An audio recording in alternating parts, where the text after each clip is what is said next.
La semaine dernière, dans notre périple estival, bien que le fleuve Rhône ne touche ce département que sur une dizaine de kilomètres, nous nous sommes rendus dans la Loire.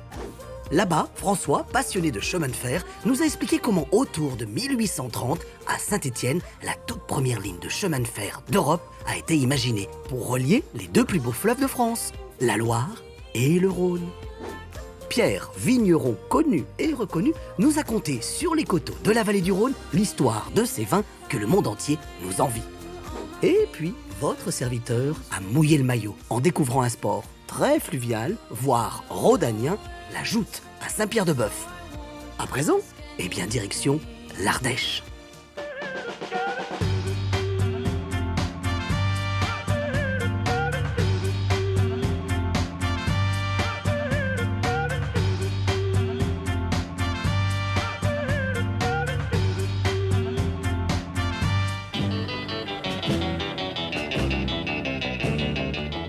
Bonjour à toutes et à tous et surtout ravi de vous retrouver pour une émission dans Vadrouille au fil du Rhône consacrée à l'Ardèche. Alors je sais, vous allez me dire, mais pourquoi est-il dans la Drôme pour nous parler d'Ardèche? Eh bien c'est parce que c'est d'ici que l'on admire le mieux ces coteaux ardéchois et ce début de massif central qui vient tremper ses pieds dans la vallée du Rhône avec ce Rhône qui sépare d'un côté Tournon, là nous sommes dans l'Ardèche, et de l'autre Thalermitage. Et justement, impossible de venir ici sans vous parler aussi de ces vignobles. Nous sommes sur les coteaux peut-être les plus cotés au monde. Eh oui, certains flacons de l'Hermitage se vendent à des milliers d'euros. Alors dans cette émission, David nous fera découvrir sa création à lui, Bed and Bicycle, une péniche merveilleuse pour y passer la nuit, le tout au gré des flots du Rhône. Ensuite, nous filerons dans le plus vieux lycée de France, celui de Tournon. Et enfin, nous rendrons hommage à un inventeur merveilleux, lui aussi ardéchois, Marc Seguin. Bref, en vadrouille, au fil du Rhône, dans l'Ardèche, ça c'est sûr. Ben, c'est tout de suite, c'est maintenant.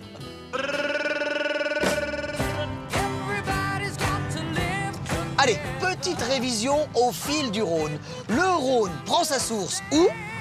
Au glacier du Rhône. Bonne réponse, Xavier. Combien mesure le Rhône? 812 km. Très bon élève, Agathe. Très, très bon élève. Allez, justement, je vous propose de rester dans l'apprentissage. Direction le plus vieux lycée de France. Il se trouve à Tournon, en plein cœur de la cité. Et devinez quoi? Depuis un demi-millénaire, là-bas, on enseigne les pieds dans l'eau. Bah oui, au bord du Rhône.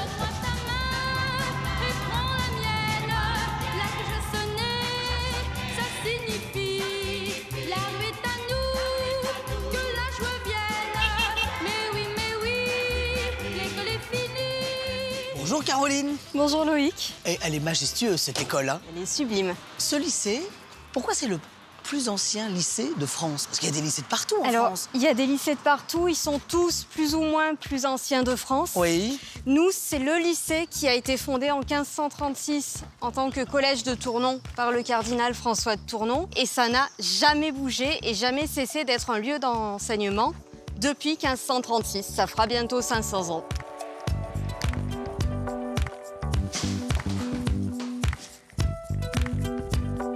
Alors là, en fait, à Versailles, il y a la Galerie des Glaces. Et ici, à Tournon, il y a la galerie, comment on l'appelle cette La galerie? galerie des tapisseries. Quel âge elles ont, en fait? On a les deux plus anciennes qui sont du XVIe siècle, c'est des tapisseries des Flandres. Puis on a les centrales qui sont des tapisseries d'Aubusson, qui elles sont du XVIIIe siècle. Oui. On en a trois qui sont en meilleure étape parce qu'elles ont été restaurées en 1936. On est dans la galerie de l'aile oratorienne. D'accord. Donc ça a été construit, cette partie-là, autour de 1780. Et on est juste derrière la chapelle jésuite. C'est la troisième chapelle du lycée. On a eu une toute première, toute petite, qui a été embarquée par une crue du Rhône l'année où elle a été Toujours ce Rhône. réalisée. Toujours ce Rhône. Ah, le bâtiment s'est construit aussi avec le Rhône. Au fil du Rhône. Au fil du Rhône. Bon, alors, on continue la visite? On continue la visite. Je crois qu'il y a la bibliothèque. Il y a la qu'il faut qu'on bibliothèque historique. voit.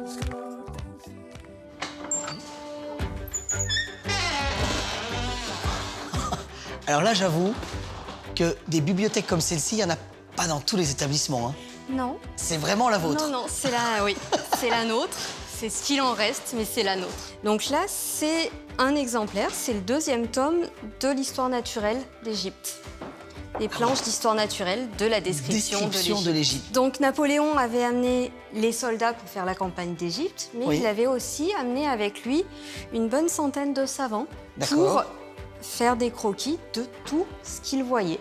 Ah oui, Et parce qu'on découvrait l'Égypte, On finalement. découvrait l'Égypte. Autre trésor qui raconte l'histoire du lieu. Oui, on est sur un bâtiment qui a vécu. Oui. Et on avait une toute première bibliothèque. Malheureusement, en 1714, on a eu un terrible incendie. Mais on a quand même conservé ici ce livre qui date de 1596 et qui contient des marques de l'incendie. Ce livre est le dernier témoin de la toute première bibliothèque, Oui. finalement, la bibliothèque originelle. Ce livre est un rescapé. Alors, on est quand même dans un des rares lycées de France qui est ouvert pour les journées du patrimoine. Et nos lycéens vont faire visiter leur lycée, leur Ah oui. cher vieux lycée. Donc, ce sont les Au lycéens qui scolaire. vont être les guides. Oui. Comme quoi, en fait, on n'est vraiment pas dans un lycée comme les autres. On est d'accord? D'accord.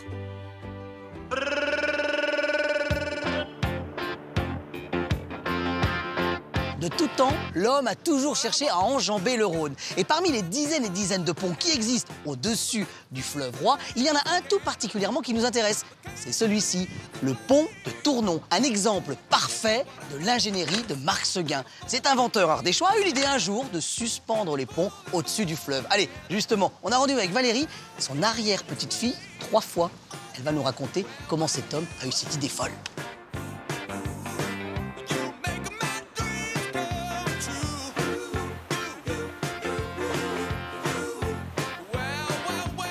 Bonjour Valérie. Bonjour Loïc.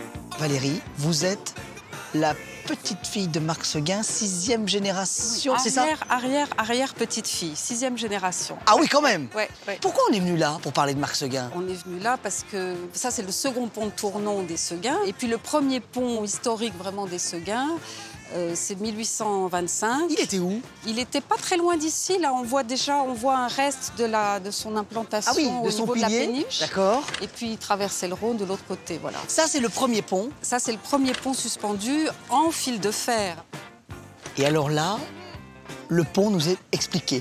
Alors, oui, voilà, ça c'est l'ouvrage de Marc Seguin, les ponts suspendus en fil de fer, où il explique ce projet et où on voit bien les différents points techniques qu'il a dû résoudre en fait. La technique Seguin, elle réside là. Voilà, Voir ça, le savoir-faire. Voilà, ça c'est la technique de Seguin, des fils de fer tendus, ligaturés, avec ce système de fils qui les serre entre eux pour que chaque fil porte la même charge. Et le pont, comme d'autres inventions de Marc Seguin, c'est ce qu'on appelle l'innovation en grappe dans le Oui. théorie de l'innovation. C'est-à-dire qu'il y a l'innovation de proposer ce pont avec ses fils tendus. Et puis c'est après comment on le réalise. À chaque moment, à chaque point du chantier, il y a besoin de nouvelles innovations. Donc il invente par exemple une cloche à plongeur. Pour que cloche les à mecs, plongeur. oui, pour que les ouvriers descendent. Alors on leur fait boire pas mal de gnôle pour supporter l'engin. Non, c'est pas vrai. Une autre innovation liée à ce projet de pont suspendu, c'est l'utilisation de chaux hydrauliques, un peu comme faisaient les Romains, à vrai dire. C'est une chaux qui est capable de prendre sous l'eau. C'est très innovant et d'autant plus que dans sa chaux hydraulique, pour renforcer leurs propriétés, il incorpore des barres de fer. Et Michel Cotte, qui est le grand spécialiste de l'histoire de Marc Seguin et de ses inventions techniques, dit que finalement c'était l'invention du béton armé. Sauf que malheureusement, il y a eu un accident célèbre du pont d'Angers, qui était un pont modèle Seguin, où un régiment passe au pas un jour de grosse tempête. Le pont se met en résonance au passage du régiment qui marchait au pas. D'accord. Et malheureusement, les oscillations sont telles que le pont s'écroule et le régiment finit dans la Loire. Et évidemment, personne ne sait nager, donc c'est un accident dramatique.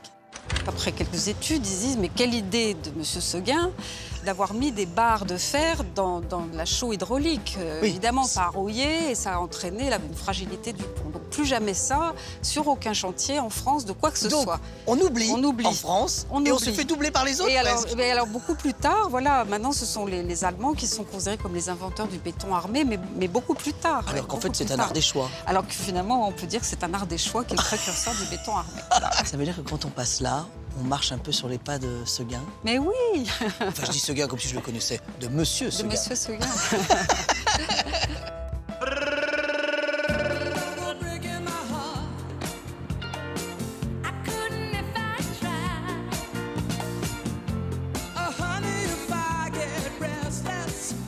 En 2018, David décide de parcourir seul le Rhône. Il va donc emprunter la Via Rona sur ses 800 km du lac Léman jusqu'au Sainte-Marie-de-la-Mer. Malheureusement, les hébergements ne sont pas toujours à la hauteur de ses espérances. Voilà pourquoi il décide de créer, il y a 3 ans, Bed and Bicycle, un hôtel sur une péniche, au bord du Rhône, bien entendu, destiné aux cyclistes de la Via Rona. Et pas que. Le tout dans un standing à la hauteur, cette fois-ci, de ses espérances.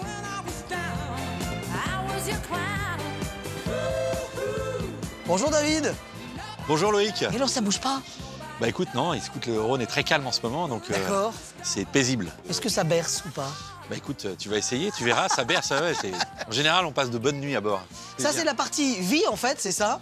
Vie commune. Voilà, là, c'est toute la partie vie commune. Et les personnes peuvent venir se détendre ici. Alors, il y a un coin cuisine, il y a la grande table d'hôtes, et puis il y a 2 petits salons.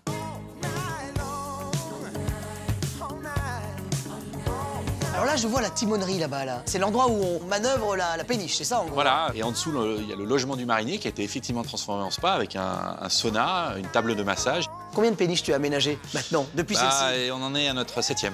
Ah oui, quand même. Ouais. Donc, qu'est-ce que tu essayes de garder, en fait? Faut qu'on garde le côté bateau ou pas? Alors pour nous, c'est très important de garder, parce qu'on aime cette culture du bateau, et puis ça a une vie, hein, ce bateau. Le marinier qui a voulu nous vendre ce bateau, il a navigué 47 ans avec sa famille dessus. Donc il y a une vraie âme. Il y a une sorte de respect. Complètement, et on est très attaché à ça. Donc on garde d'ailleurs les devises des bateaux qu'on retransforme. Celui-ci s'appelle Monique. Hein. Combien il y a de chambres, en fait, David, là, sur le bateau? Eh ben écoute, il y a 5 cabines. Donc là, tu vois, tu découvres une de nos cabines. Ah oui, on est vraiment dans le bateau parce qu'on a encore les hublots. Eh ben, on a les hublots, tu vois, tes pieds sont en dessous du niveau d'eau, hein. C'est assez sympa comme sensation. Regarde, tu vois. Ah oui, en fait, du lit, on voit l'eau. Voilà, tu surplombes l'eau et puis en horizon, tu as les coteaux de l'Ermitage, donc c'est plutôt sympa. Là, tu es dans la cale du bateau, en fait. Hein, ah oui, quand même. Ça veut dire que là, normalement, on était dans les marchandises. Complètement. Là, la cale où on a fait nos cabines, si tu veux, il y avait 400 tonnes de marchandises, hein, il y a encore 2 ans. Ah oui. Du blé, du charbon. Ici, c'est la première péniche. Mais il y en a d'autres maintenant, depuis, en fait, ou pas? Eh ben écoute, oui, cet été, on va ouvrir une 2e péniche du même concept, qui sera à Sainte-Colombe, juste en face de Vienne. C'est parti de mon projet quand j'ai fait la Via Rona. Parce que la Via Rona, c'est 815 km, de pouvoir avoir et proposer des escales à toutes les personnes qui feraient la Via Rona à vélo. Mais ça veut dire que le but, c'est quoi? C'est d'être du lac Léman jusqu'au Sainte-Marie-de-la-Mer? Voilà, jusqu'à Sainte-Marie-de-la-Mer et de pouvoir proposer des escales tout au long du Rhône. Bon, bah, il me reste encore 5 minutes pour faire une petite sieste. Ah bah écoute, alors... J'y vais, je profite. T'as 2 options, soit tu prends le grand lit king size, ou sinon, tu vois, on a des petits crochets, là, et tu peux te suspendre dans le hamac, qui est prévu à cet effet, et là, c'est une sieste garantie, tu repars en pleine forme. Bon, moi je vais choisir le hamac alors, j'ai jamais fait.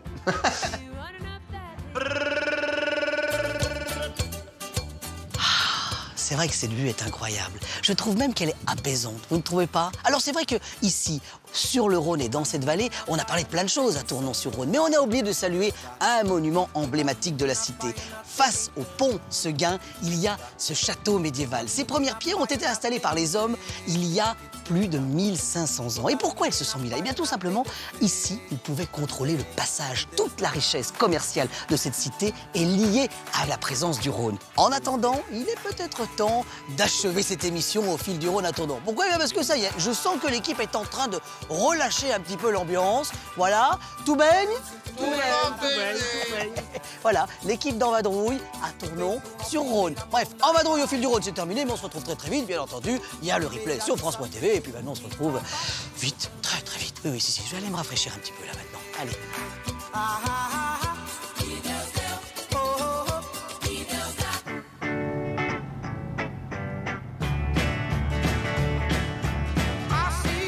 La semaine prochaine, on finit en beauté. Pour la dernière étape de notre road movie estival, En Vadrouille au fil du Rhône se rend dans la Drôme. François, crémier fromager, meilleur ouvrier de France, nous parlera de l'influence du Rhône sur les fromages drômois. Saviez-vous que Valence était le premier port fluvial de France? Là-bas, on découvrira un trésor de notre patrimoine fluvial oublié. Enfin, avec le Père Vallon, dans l'enclave des Papes, cette terre vauclusienne au cœur de la Drôme, nous découvrirons pourquoi, un beau matin de l'an 1309, le pape a quitté Rome pour rejoindre les rives du Rhône.